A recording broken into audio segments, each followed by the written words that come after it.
Hari igihugu cyavuzwe cyane muri Bibiliya kurusha ibindi byinshi. Igihugu cyafashije abayahudi gusubira iwabo, ariko nyuma y'ibinyejana byinshi gihinduka kimwe mu bihugu bifitanye amakimbirane akomeye na Isiraheli. Uyu munsi kiritwa Irani, ariko se mbere yaho cyari ikihe? Mbere yuko havuka ubwami bukomeye bw'abaperesi, isi yayobowe n'ibihugu bikomeye nka Misiri, Ashuri na Babuloni.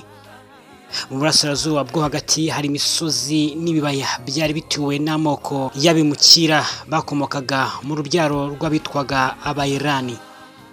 Muri ayo moko harimo Abamedi ndetse n'Abaperesi. Ayo moko avugwa no muri Bibiliya, aho Abamedi bahuzwa n'Amadayi, umwe mu bahungu ba Yafeti, nk'uko tubisanga mu Itangiriro ibice 10. Muri icyo gihe Abaperesi ntibari bafite ubwami bukomeye. Bari batuye mu majyepfo y'igice cy'ubu cyitwa Irani, ahantu hitwaga Paris cyangwa Persis. Batungwaga no korora no guhiga, kandi bari bayobowe n'abami bato bari munsi y'ubwami bw'Abamedi. Ariko hari ikintu cyabatandukanyaga n'andi mahanga. Bari bafite umuco ukomeye wo kubaha Imana yitwaga Ahura Mazda. Uyu mwizerere waje gukura cyane binyuze ku muhanuzi Zarathustra watangije idini rizwi nka Zoroastrianism. Iri dini ryigishaga ko hari urugamba hagati y'icyiza n'ikibi, kandi ko umuntu agomba guhitamo gukora icyiza. Nubwo Bibiliya itavuga Zarathustra, amateka agaragaza ko iri dini ryagize uruhare rukomeye mu mitekerereze y'Abaperesi. Mu gihe Abaperesi bari bakiri bato, Imana yari gukora undi mugambi. Mu bwami bwa Ashuri, Abisiraheli bo mu bwami bw'amajyaruguru bajyanywe mu bunyage. Bamwe batuzwa mu migi y'Abamedi, nk'uko Abami ba kabiri bice 17:16 ibivuga. Nyuma yaho n'Abayahudi bajyanywe i Babuloni. Muri ako kaga abantu benshi bibazaga bati, ese Imana yaretse ubwoko bwayo? Ariko Imana yari yarateguye igisubizo mbere y'igihe. Mu gitabo cya Yesaya, hashize imyaka irenga 100 mbere yuko uwo muntu avuka, Imana yavuze izina ry'umwami wari kuzahindura amateka. Yaravuze iti, ni Kuro umushumba wanjye azasohoza ibyo nshaka byose. Muri Yesaya ibice 44:28. Mu gice gikurikira Imana ikomeza igira iti, uko niko Uwiteka abwira Kuro uwo yasize amavuta. Yesaya ibice 45:1. Iki ni kimwe mu gice gitangaje cyane muri Bibiliya. Umwami w'umunyamahanga yahamagawe n'Imana mu izina mbere yuko avuka. Abahanga mu mateka bemeranya ko uyu Kuro ari Kuro wa kabiri, uzwi nka Kuro mukuru, washinze ubwami bukomeye bw'Abaperesi. Kuro yavukiye mu muryango w'abami b'Abaperesi. Se yari Kambisisi wa mbere, naho inkuru ya kera ivuga ko nyina yari afite isano n'umuryango w'abami b'Abamedi. Nubwo hari ibice by'izo nkuru bivugwaho impaka, birumvikana ko Kuro yahuje Abaperesi n'Abamedi maze atangiza ubwami bushya. Mu mwaka wa 550 mbere ya Kristo, Kuro yahagurukiye kurwanya Astyaje, umwami w'Abamedi. Nyuma yo gutsinda urugamba, ntiyakoze nk'abandi bami bicaga abo batsinze, ahubwo yahisemo kubunga no kubahuza. Nibwo havutse ubwami bwiswe ubw'Abamedi n'Abaperesi. Bwaje kuba bumwe mu bwami bunini isi yarigeze kubona. Uko ubwami bwagukaga, Kuro yigaruriye Lidiya. Nyuma yaho yerekeza kuri Babuloni, igihugu cyari gifashe Abayahudi mu bunyage. Icyo gihe umuhanuzi Daniyeli yarageze mu zabukuru. Yabonaga ko Imana isoza ibyo yaravuze. Mu iyerekwa rye yarabonye ubwami bw'Abamedi n'Abaperesi bugereranywa n'idubu n'intama y'amahembe abiri, ikimenyetso cy'uko Abamedi n'Abaperesi bari kuzaba ubwami bumwe bukomeye. Ibyo byari bitangiye gusohora. Kuro ntiyari azi ko ari umugambi w'Imana. We yashakaga kwagura igihugu cye, ariko Imana yo yamukoreshaga kugira ngo akize ubwoko bwayo. Aha niho amateka y'Abaperesi ahurira n'amateka ya Bibiliya. Ubwami bwari bumaze kuvuka. Umwami wari warahanuwe n'Imana yaramaze kugera ku butegetsi. Babuloni yari isigaje igihe gito ngo igwe. Ariko se Kuro azafata ate Babuloni, igihugu kitari cyarigeze gitsindwa? Kuki Imana yamwise uwo nasize amavuta kandi atari Umuyahudi? Ese ni gute abayahudi bazava mu bunyage nyuma y'imyaka 70?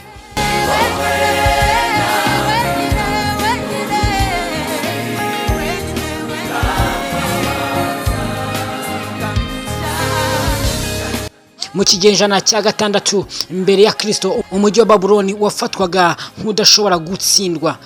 Wari uzengurutswe n'inkuta nini cyane, kandi umugezi wa Efurate wanyuraga hagati yawo. Abaturage bawo bumvaga nta mwanzi washoboraga kuwufata, ariko Imana yari yamaze kubivuga binyuze ku buhanuzi. Mu gitabo cya Yeremiya 25:11 ndetse na 12, Imana yari yatangaje ko abayahudi bazamara imyaka 70 mu bunyage i Babuloni. Nyuma iyo myaka, Imana yasezeranije ko izabakoreyo kandi igahana Babuloni. Icyo gihe umuhanuzi Daniyeli yarakiri i Babuloni, yaramaze imyaka myinshi akorera abami ba Babuloni, ariko yarazi neza ko igihe cyo kubohorwa cyari kigeze. Mu mwaka wa 539 mbere ya Kristo, Kuro mukuru n'ingabo ze bageze imbere y'inkuta za Babuloni mu buryo budasanzwe. Byari bisa n'ibidashoboka kuwutsinda, ariko Kuro yakoresheje amayeri adasanzwe. Ingabo ze zahinduye inzira y'umugezi wa Efurate, amazi aragabanuka, maze abasirikare binjira mu mujyi banyuze mu gice cyari gisanzwe gitwikiriwe n'amazi. Iryo joro niryo ryanditswe muri Daniyeli ibice 5. Umwami Belishazari yarari mu birori, anywera mu bikoresho byari byarakuwe mu rusengero rw'i Yerusalemu mu buryo butunguranye, uko kwanditse amagambo ku rukuta: mene mene tekeri ufarisini. Daniyeli yabisobanuye ko Imana yari ibaze ubwami bwa Babuloni ikabusoza, kandi uko buzahabwa Abamedi n'Abaperesi. Muri iryo joro nyine Babuloni yaraguye. Ibi byabaye nk'uko Imana yari yarabihanuye mbere y'igihe. Nta jambo na rimwe ry'Imana ryavugiwe ubusa. Nyuma yo gufata Babuloni, Kuro yakoze ibintu bitari bisanzwe muri icyo gihe. Aho kugira ngo akomeze gufunga abantu bari barajyanywe mu bunyage, yahisemo kubarekura bagasubira mu bihugu byabo. Ku Bayahudi nibyo byari igitangaza. Mu mwaka wa mbere w'ingoma ye, Kuro yasohoye itegeko rivuga muri Ezira igice cya mbere ku murongo wa mbere kugeza ku wa 4. Yagize ati: Uwiteka Imana yo mu ijuru yampaye ubwami bwose bwo mu isi, kandi yantegetse kuyubakira inzu i Yerusalemu. Iri jambo rifite uburemere bukomeye. Umwami w'umunyamahanga yemeye ko Imana ya Isirayeli ariyo yamuhaye ubutegetsi. Kuro nihagurukiye aho gusa, yanasubije Abayahudi ibikoresho byose byari byaranyazwe mu rusengero na Nebukadinezari: zahabu, ifeza n'ibindi bikoresho byera byasubiye i Yerusalemu. Abantu barenga 40,000 bayobowe na Zerubabeli basubiye iwabo gutangira kubaka urusengero bushya. Icyo gihe benshi bibazaga impamvu Imana yakoresheje umwami utari Umuyahudi. Igisubizo kiri muri Yesaya 45. Imana ivuga ko yafashe ukuboko kwa Kuro kugira ngo ikingure imiryango y'ibihome kandi isohoze umugambi wayo. Ntabwo Kuro yarazi Imana nk'uko Abayahudi bayizi, ariko Imana yari muzi kandi yari yaramutoranije. Aya mateka atwigisha ko Imana ishobora gukoresha uwishaka kugira ngo isohoze umugambi wayo. Nyuma ya Kuro, ubwami bw'Abaperesi bwakomeje gukomera. Umuhungu we Kambisisi wa kabiri yaje kumusimbura, hanyuma hakurikiraho Dariyo mukuru, umwe mu bami bakomeye cyane. Mu gihe cya Dariyo nibwo twongera kubona Daniyeli. Nubwo yarageze mu zabukuru, yakomeje kuba indahemuka ku Mana. Abanzi be bamugambaniye bamushyira mu rugobo rw'intare, ariko Imana ifunga iminwa y'intare. Bukeye Dariyo yavuze amagambo akomeye cyane, aravuga ati: Imana ya Daniyeli niyo Mana nzima, kandi ubwami bwayo ntibuzashira. Ibi byerekana ko abami b'Abaperesi bakomeje kubona imbaraga z'Imana ya Isirayeli. Nyuma y'igihe muri ubu bwami kandi niho habereye amateka ya Esiteri n'umwami Ahasuwerusi, aho umugambi wo kurimbura Abayahudi wapfubye kubera ubutabazi bw'Imana. Ariko nubwo Abaperesi bakomeje kugira imbaraga nyinshi, hari undi mwami wari uri kuzamuka mu burengerazuba. Mu gitabo cya Daniyeli 18, umuhanuzi yabonye imfizi y'intama ifite amahembe abiri ihagarariye Abamedi n'Abaperesi. Nyuma yayo haza ihene ifite ihembe rikomeye ihagarariye Ubugereki. Ibi byasobanuraga ko ubwami bw'Abaperesi nabwo butazahoraho. Hari hagiye kuza Alexandre mukuru, umusore wari guhindura amateka y'isi. Ese ni gute ubwami bwari bukomeye kurusha ubundi bwose bwaje gutsindwa mu myaka mike gusa? Ese ni iki cyabaye ku Buperesi nyuma ya Alexandra? Kandi ni gute amateka ya Esther yabaye muri ubu bwami?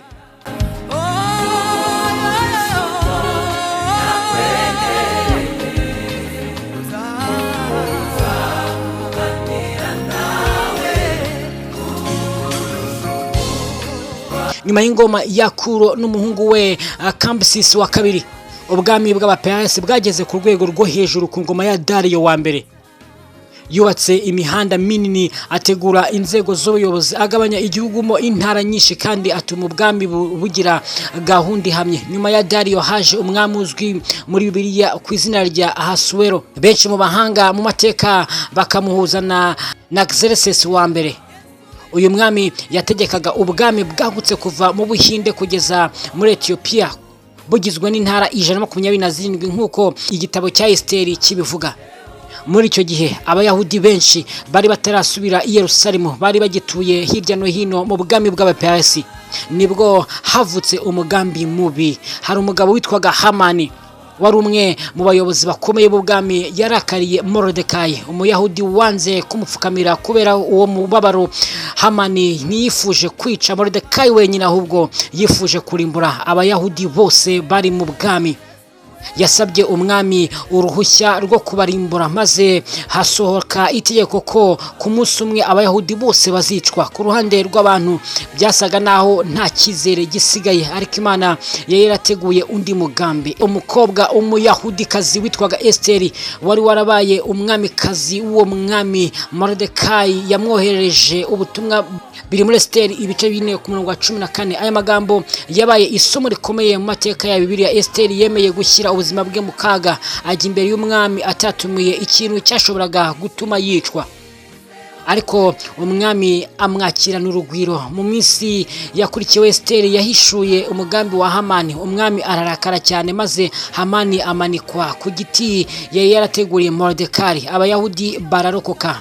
Ni muri urwo rwego havutse umunsi mukuru wa Purimu, ukomeza kwizihizwa n'Abayahudi kugeza n'ubu, bibuka uko Imana yabakijije. Nubwo igitabo cya Esteri kitavuga izina ry'Imana mu buryo butaziguye, ibikorwa byose byacyo bigaragaza ukuboko kw'Imana kuyobora amateka mu ibanga. Ubwami bw'Abaperesi bwakomeje kubaho, ariko buhura n'ikibazo gikomeye. Mu burengerazuba hari kuzamuka umusore w'umuhanga mu ntambara witwaga Alexandre Mukuru. Ese yari Filipo wa Makedonia, yari yarubatse ingoro zikomeye. Alexandre amaze kuba umwami, yari afite intego imwe: gutsinda ubwami bw'Abaperesi. Ibi nabyo byari byarahanuwe mu gitabo cya Daniyeli 18. Umuhanuzi yabonye iyerekwa ry'intama y'amahembe abiri ihagarariye Abamede n'Abaperesi. Hanyuma haza ihene ivuye burengerazuba ifite ihembe rimwe rinini hagati y'amaso yayo. Iyo hene yatsinze iyo ntama ku buryo bwihuse. Marayika Gaburiyeli yasobanuye ko intama y'amahembe abiri ari ubwami bw'Abamede n'Abaperesi. Ihene yari ubwami bw'Ubugiriki. Ihembe rinini ryari umwami wa mbere w'Ubugereki, ariwe Alexandra Mukuru. Mu mwaka wa 334 mbere ya Kristo, Alexandra yatangiye urugamba rwe. Yatsinze Abaperesi inshuro nyinshi, harimo ku rugamba rwa Granicus, rwa Isusi, n'urundi rugamba rwari rukomeye rwa Gaugamela mu mwaka wa 331 mbere ya Kristo. Nyuma y'iyo ntsinzi, umwami wa Peresi Dario wa gatatu yarahunze, hanyuma aza kwicwa nabo bari kumweho.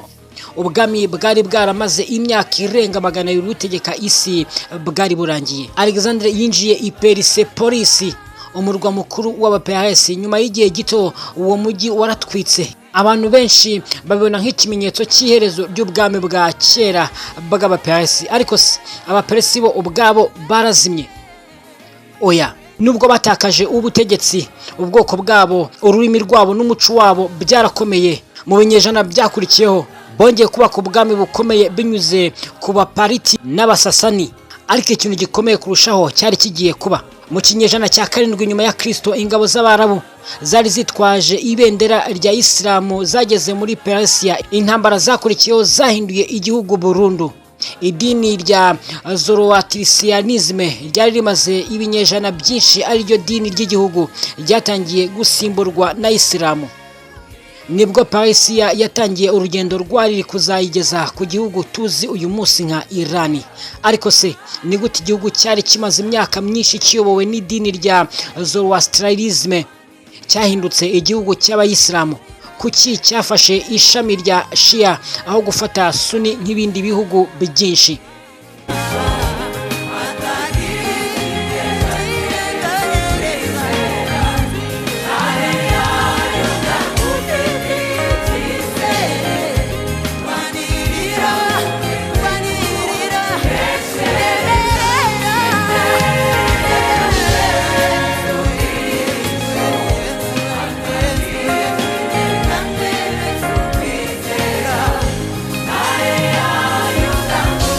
Nyuma y'urupfu rwa Alexander Mukuru mu mwaka wa 323 mbere ya Kristo, ubwami bwe bwacitsemo ibice. Persia yategetswe n'Abagiriki n'Abaserusidi imyaka myinshi, ariko Abaperesi ntibigeze bemera gutakaza umuco wabo. Mu kinyejana cya 3 mbere ya Kristo havutse ubwami bw'Abapariti. Abami birukanye Abagiriki maze bongera gutegeka Persia. Bamaze imyaka igera kuri 500 barwanya ubwami bwa Roma kandi bakomeza kurinda umuco n'ururimi rw'Abaperesi. Nyuma yaho haje ubwami bw'Abasasani mu mwaka wa 224 nyuma ya Kristo. Abasasani bashyize imbaraga nyinshi mu gusubiza icyubahiro cya Persia. Muri icyo gihe Zoroastrianism yabaye idini ryemewe n'ubwami. Abatambyi b'iri dini bagiraga ijambo rikomeye mu miyoborere. Bizeraga Imana imwe yitwa Ahura Mazda, ariko kandi bigisha ko hari urugamba rukomeye hagati y'icyiza n'ikibi. Nubwo hari ibintu bimwe bisa n'ibivugwa muri Bibiliya, imyizerere ya Zoroastrianism niyo myizerere ya Bibiliya kandi ifite inyigisho zitandukanye. Mu gihe Abasasani bategekaga, habaye intambara nyinshi hagati ya Persia n'ubwami bwa Roma, nyuma hakaza n'ubwami bwa Byzantine. Izi ntambara zasize Persia inanijwe. Mu kinyejana cya 7 nyuma ya Kristo hari ikintu gikomeye cyahinduye amateka y'isi. Mu gihugu cya Arabiya havutse idini rya Islamu ryatangijwe na Muhammad. Nyuma y'urupfu rwe, ingabo z'Abasilamu zatangiye kwagura ubwami bwazo. Mu mwaka wa 636 habaye urugamba rukomeye rwa Al-Qadisiyah aho ingabo z'Abarabu zatsinze Persia. Mu mwaka wa 642 habaye urundi rugamba rwa Nahavan rwiswe n'abanyamateka insinzi y'insinzi, kuko rwaciye intege burundu ubwami bw'Abasasani. Mu mwaka wa 351 umwami wa nyuma w'Abasasani Yazigdegad wa gatatu yarishwe. Ubwami bwa Persia bwari burangiye. Ariko icyatangaje benshi nuko Abaperesi batigeze bazimira, ahubwo batangiye kwakira Islam buhoro buhoro. Mu myaka yakurikiyeho abantu benshi baretse Zoroastrianism bemera Islam.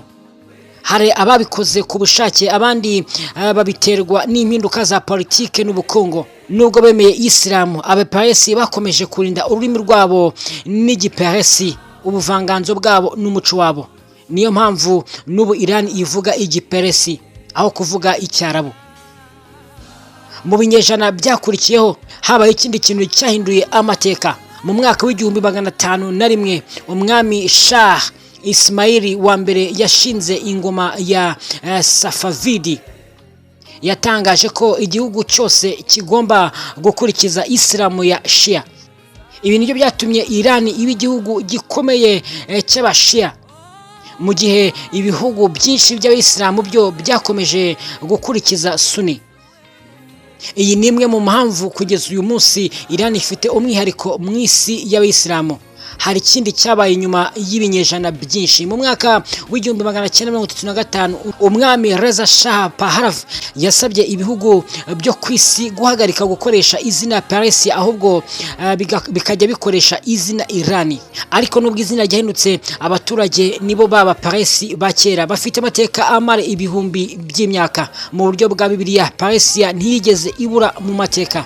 Mu gitabo cya Daniyeli, Persia ni imwe mu ngoma z'isi Imana yeretse ubuhanuzi mbere yuko zibaho. Mu gitabo cya Ezra, Imana yakoresheje abami n'Abaperesi kubaka urusengero. Mu gitabo cya Nehemiya, umwami Aritazeruzi yemereye Nehemiya gusubira i Yerusalemu kubaka inkike z'umujyi. Mu gitabo cya Esta, Imana yarinze abayahudi bari batuye mu bwami bw'abaperesi. Ibi byose byerekana ko Peresi yagize uruhare rukomeye mu mateka y'ubwoko bwa Isiraheli. Ariko nyuma y'uko Peresi ihinduka Irani, ibintu byarahindutse cyane. Mu kinyejana cya 20 Irani na Isiraheli byigeze kujyana umubano mwiza. Nyuma y'impinduramatwara ya Kisilamu yo mu 1979, ubutegetsi bushya bwatangaje ko Isiraheli ari umwanzi mukuru. Kuva icyo gihe amakimbirane hagati y'ibihugu byombi yakomeje kwiyongera. Ese niki cyatumye igihugu kigeze gufasha abayahudi gusubira kubaka Yerusalemu kiba mu bihugu bivuga nabi Isiraheli muri iki gihe? Ese birivuga iki ku Peresi cyangwa Irani mu bihe bya nyuma? Ese ubuhanuzi bwa Ezekiel 38 bufitanye isano na Irani y'uyu munsi?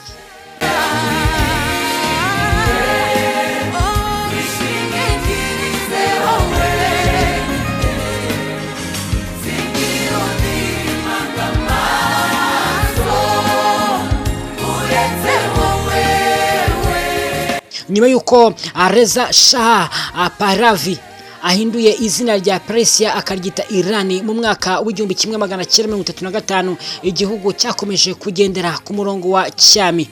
Umuhungu we Mohammad Reza Pahlavi yakomeje gutegeka kugeza mu 1979. Muri icyo gihe Irani na Isiraheli zari zifitanye umubano mwiza. Irani yemeraga Isiraheli nk'igihugu, zagiranye ubucuruzi, ubufatanye mu by'umutekano n'ubuhinzi. Byari bitandukanye cyane nuko ibintu bimeze uyu munsi. Ariko mu mwaka w'1979 habaye impinduramatwara ya Kisilamu, Islamic Revolution, iyobowe na Ayatollah Ruhollah Khamenei. Ubutegetsi bwa cyami bwarahindutse, Iran ihinduka Repubulika ya Kisilamu. Ubutegetsi bushya bwatangaje ko Isiraheli ari umwanzi mukuru, bushyigikira imitwe irwanya Isiraheli mu karere, kandi kuva icyo gihe umubano hagati y'ibihugu byombi wakomeje kuba mubi. Uyu munsi amakimbirane ashingiye ku mpamvu nyinshi zirimo politiki n'umutekano w'Uburasirazuba bwo hagati, gahunda ya Iran y'ikoranabuhanga rya nuclear, inkunga Iran itanga mu mitwe nka Hezbollah na Hamas, umwanya wa Isiraheli mu karere. Aya ni amateka ya politike y'iki gihe. Ariko se Bibiliya ibivuga iki? Kimwe mu bice bikunze kuganirwaho ni Ezekiel 38 ndetse 39. Muri aya masomo havugamo igihugu cyitwa Peresi fatanyije n'andi mahanga mu rugamba ruzaba mu bihe bya nyuma. Abantu benshi bahita bavuga bati Peresi ni Irani y'uyu munsi. Mu rwego rw'amateka ibi ni ukuri, kuko igihugu cyahoze cyitwa Peresi aricyo cyitwa Irani muri iki gihe. Ariko ikibazo gikurikiraho kiragoye kurushaho. Ese Ezekiel yashaka kuvuga Irani ya none?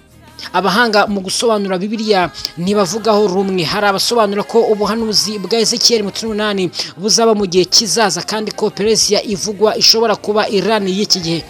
Hari abandi bavuga ko ubwo buhanuzi bukoresha amazina y'ibihugu bya kera kugira ngo bugaragaze amashusho y'intambara yo mu bihe bya nyuma, bityo ko tutagomba guhita tubuhuza n'ibihugu bya none mu buryo bwizewe. Niyo mpamvu ari ngombwa gutandukanya icyo birivuga ku buryo bweruye n'uburyo abantu batandukanye babisobanura. Ikintu kidashidikanywaho ni uko Peresi ivugwa muri Bibiliya kandi yagize uruhare rukomeye mu mateka y'ubwoko bw'Imana, kandi Peresi akaba ariyo Irani y'uyu munsi. Mu gitabo cya Daniyeli, Imana yahanuye ubwami bw'Abaperesi mbere y'uko bubaho. Mu gitabo cya Yesaya, Imana yise Kuro izina mbere y'uko avuka. Mu gitabo cya Ezira, Kuro yemereye Abayahudi gusubira kubaka urusengero. Mu gitabo cya Nehemiya, Aritazeruzi yemereye Nehemiya kubaka inkike za Yerusalemu. Mu gitabo cya Esta, Imana yarinze Abayahudi bari batuye mu bwami bw'Abaperesi. Ibyo byose byerekana ko nubwo Abaperesi batari ubwoko bwa Isiraheli, Imana yabakoresheje mu mugambi wayo. Ibyo kandi bitwigisha isomo rikomeye. Imana ishobora gukoresha igihugu icyo ari cyo cyose cyangwa umuntu uwo ari we wese kugira ngo isoze umugambi wayo. Iyo turebye amateka yose tubona urugendo rurerure. Abaperesi batuye muri Parisi bahindura ubwami bukomeye ku ngoma ya Kuro, bafata Babuloni, barekura Abayahudi. Esta arokora ubwoko bwe mu bwami bw'Abaperesi. Alexandre Mukuru atsinda Persia. Abapariti n'Abasasini bongera kubaka igihugu, Islam ihinduka amateka ya Paris ihinduka Iran iba igihugu gikomeye mu burasirazuba bwo hagati, kandi kugeza uyu munsi izina rya Paris rikomeza kuboneka mu mpapuro za Bibiliya no mu mateka y'isi. Ariko hari ikintu amateka yose atwigisha: ubwami bwose bwaravutse, ubwami bwose bwarakomeye, ubwami bwose bwaraguye. Ashuri yaraguye, Babuloni yaraguye, Abamede n'Abaperesi baraguye, Ubugereki bwaraguye, Roma yarahindutse. Ariko ijambo ry'Imana ryakomeje gusohora uko ryari ryaravuze.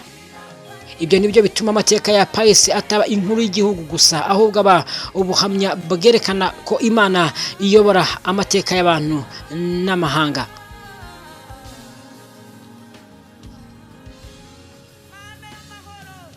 Turabashimiye kuba mwadukurikiye muri kiganiro twabagejeje kuva dutangiye kuya tugeze ku musozo. Twari hamwe uburyo aba Paris bahindutse Iran tubona uyu munsi. Niba mwungukiyemo ubumenyi, mwibuke gusangiza abandi iyi nkuru, mukanda like, subscribe no gukomeza gukurikira ibiganiro byacu.